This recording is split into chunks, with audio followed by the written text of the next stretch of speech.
Welcome to the Folktale Project. This is Dan Scholz, and this is the final week of Bee, Princess of the Dwarves. It's taken us a while to get to here, but I hope you agree that it was worth it. Today, we have Chapter 19, which tells of a little satin slipper. People were pretty certain in the Clarities that Bee had been carried off by the Dwarfs. It was also the belief of the Duchess, but her dreams did not give her any exact information. "We will find her," said George. "We will find her," answered Freeheart. "And we will bring her back to her mother," said George. "And we will bring her back," answered Freeheart. "And we will marry her," said George. "And we will marry her," answered Freeheart. And they inquired among the inhabitants concerning the habit of the dwarfs and the mysterious facts of Bee's capture.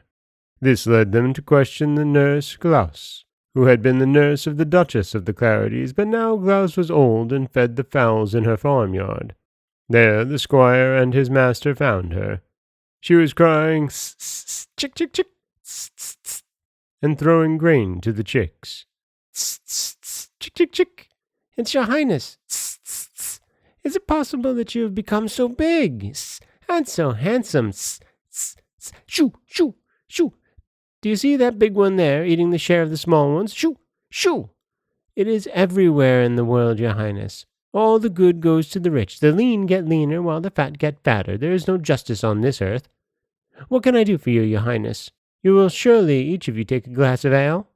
"We will take one with pleasure, Glaus, and I will kiss you because you nursed the mother of her whom I love best in the world." "It is quite true, your highness. My baby had its first tooth in 6 months and 14 days, and on that occasion the late Duchess made me a present. It's quite true. Well, tell us, Glaus, what do you know of the dwarfs who carried off Bee?"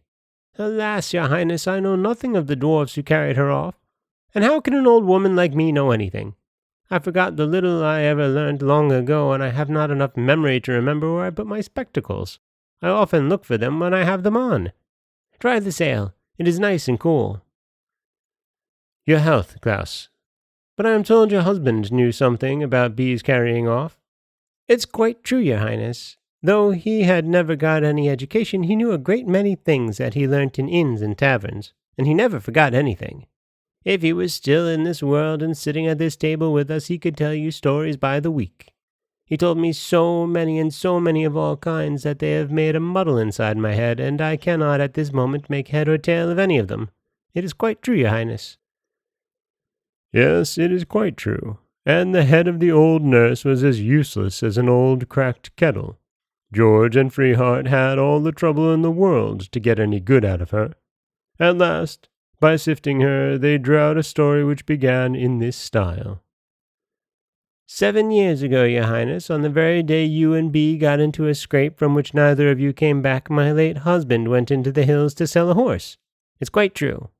He gave the beast a good feed of oats and a dash of cider in it so that it might give him a firm leg and a bright eye. He took it to market near the hills.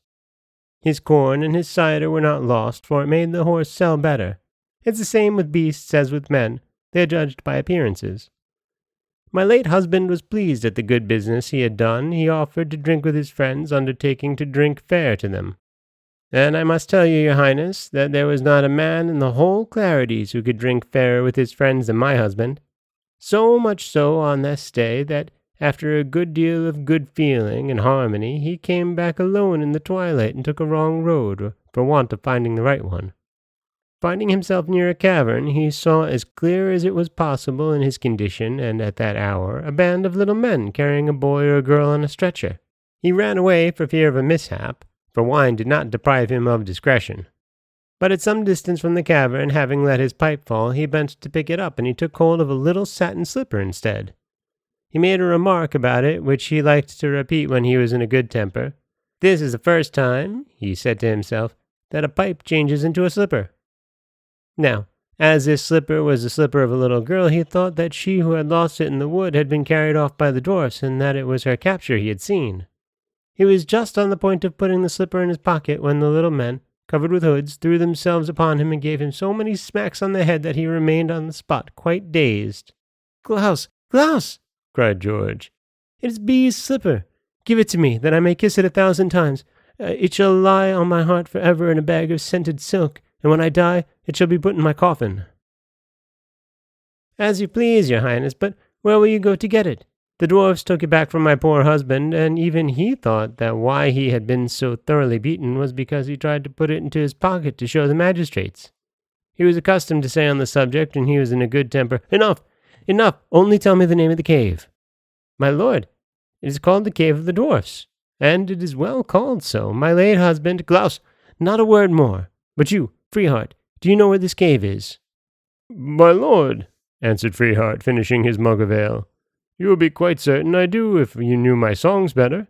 I have composed at least 12 on this cave, and I have described it without forgetting the smallest sprig of moss. I venture to say, my lord, that of these 12 songs, 6 are really worth something.